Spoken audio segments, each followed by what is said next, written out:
পূজার কেনাকাটা খুব একটা বেশি আপনাদের সাথে শেয়ার করা হয়নি, তবে শেষ মুহূর্তে এসে কি কিনলাম সে সব কিছু আজকে আপনাদের সাথে ভিডিওতে শেয়ার করব। নমস্কার, আমি লিপি সাহা। হ্যালো এভরিওয়ান, কী অবস্থা, কেমন আছেন সবাই? আশা করছি খুব ভালো আছেন সবাই। তো চলেন নতুন একটা ভিডিও শুরু করি আপনাদেরকে সাথে নিয়েই। কয়েকটা দিন ধরে কিন্তু বীভৎস রকমের গরম, তার সাথে বৃষ্টিও আছে, আবার রোদটাও আছে। তো সাহস করে সে কারণেই দুপুরে বের হয়নি, সন্ধ্যার পরেই বের হয়েছি। তো সন্ধ্যার পরেও দেখেন রোড সাইডের দোকানগুলোতে কি পরিমাণে ভিড়। এই দোকানপাটগুলোতে আপনি যা চাবেন তাই পাবেন, সংসারের টুকিটাকি জিনিসপত্র থেকে শুরু করে পোশাক আশাক, জুতা, স্যান্ডেল সব কিছুই আর কি পাওয়া যায়। তো এখানকার বেশিরভাগ ক্রেতাই কিন্তু থাকে যারা হচ্ছে বাচ্চাদেরকে মানে কোচিংয়ে নিয়ে আসে বা পড়াতে নিয়ে আসে, সেই ধরনের ক্রেতাই আর কি বেশি থাকে। প্রচুর ভিড় হয় বিকালের পরের থেকে। তো আমরা অনেকক্ষণ ধরে হাঁটাহাঁটি করেছি, এখন একটু টক ঝাল মিষ্টি কিছু খেতে ইচ্ছা করলো। তো এই যে ভ্যানে কদবেল বিক্রি করতেছিল, তো ওখান থেকে আমরা কদবেল নিয়ে নিলাম। আর রাস্তার ওপারে হচ্ছে সব হচ্ছে ফাস্টফুডের দোকানগুলো। তো দুই সাইডে আর কি দুই রকম, রাস্তার এপারে হচ্ছে জামা, জুতা, স্যান্ডেল এই ধরনের আর কি জিনিসগুলো, আর ওই পাশে হচ্ছে ফাস্টফুডের দোকানগুলো। তো যাই হোক, এখান থেকে এই যে আমাদের এই দুষ্টু মিষ্টি মানে এই ছোট্ট মেয়েটা ও আর কি কদবেল খেতে চেয়েছিল, তো আমরা সবাই নিলাম, মানে ওরা 3টা নিল, আমিও 2টা নিলাম স্বপ্নিলের জন্য। আর কদবেলটা আমি খুব একটা বেশি পছন্দ করি না, তো দিদিটা বলছিল আমাকে খেতে, কিন্তু আমি খাইনি আর কি, স্বপ্নিলের জন্যই নিয়ে আসছি। তো কি হয়েছে, অনেকক্ষণ ধরে হাঁটাহাঁটি করছি, আমার জুতাটা ছিঁড়ে গিয়েছিল, তো ওটাকে আর কি ফেলে দিয়ে অনেকক্ষণ খালি পায়ে হেঁটেছি। তো এখন একটা দোকানে আসছি যে স্যান্ডেল নেওয়ার জন্য। তো আমি খুব অল্প দামের মধ্যে আর কি এক জোড়া স্যান্ডেল চাচ্ছিলাম, যে যাতে 100 টাকার মধ্যে হয়ে যায়, কিন্তু অনেক ঘোরাঘুরির পর আর কি পাইনি। তো শেষমেশ ওই স্যান্ডেলটাই নিয়েছিলাম 150 টাকা দিয়ে। তারপর চলে আসছি এই যে ফাস্টফুডের দোকানে, তো এখান থেকে একটু মোমো নেওয়া হবে। তো এই সাইডটাতে এই যে বললাম না, সবই ফাস্টফুডের দোকান। আর ওখান থেকে মোমোটা নিয়ে তো আমরা চলে আসছি ওই দিদিটার বাসায়, যেখান থেকে আমি শাড়িগুলো কিনেছিলাম। তো আজকেও 2-1টা কেনাকাটার জন্য এসেছি। এই যে ব্লক প্রিন্টের এই 3 পিসগুলো 1300 টাকা করে দাম। মানে এখানে বিভিন্ন রেঞ্জেরই 3 পিস পাওয়া যায় শাড়ির সাথে। তো এখানে আর কি আজকেও অনেক শাড়ি দেখতেছিলাম, আর শাড়ি দেখলে কি মানে নিতে তো ইচ্ছাই করে, কিন্তু সাধ্য নেই, সাধ্যের বাইরে।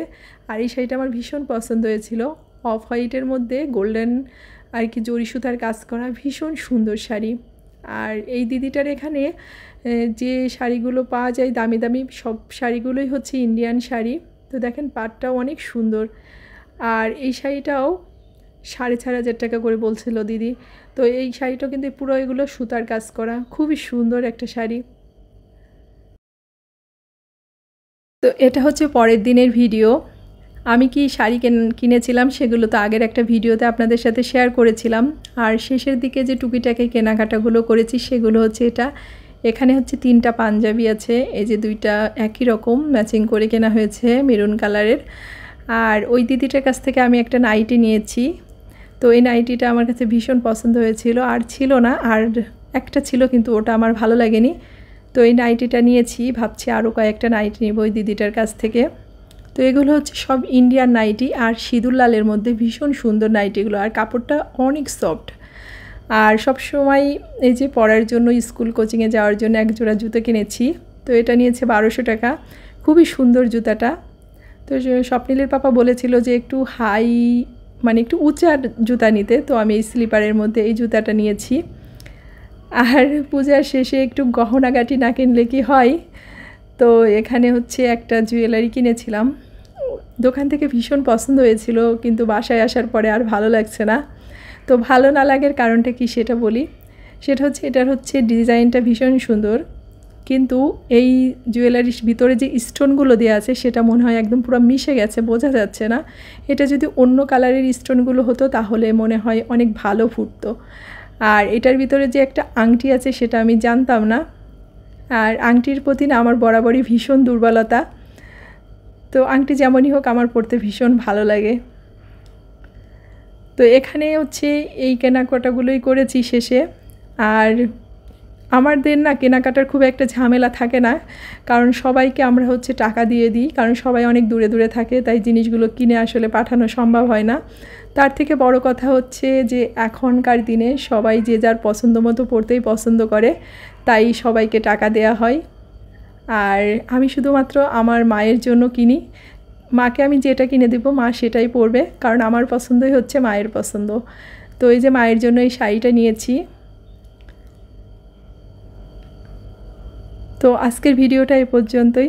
সবাই ভালো থাকবেন, সুস্থ থাকবেন, আর অবশ্যই সাবধানে থাকবেন। আর এই ছিল আমাদের মোট কেনাকাটা। তো আরও কিছু একটু বাকি আছে, সেটা হচ্ছে স্বপ্নিলের পাপার, সে সেটা নিজেই কিনে নেবে।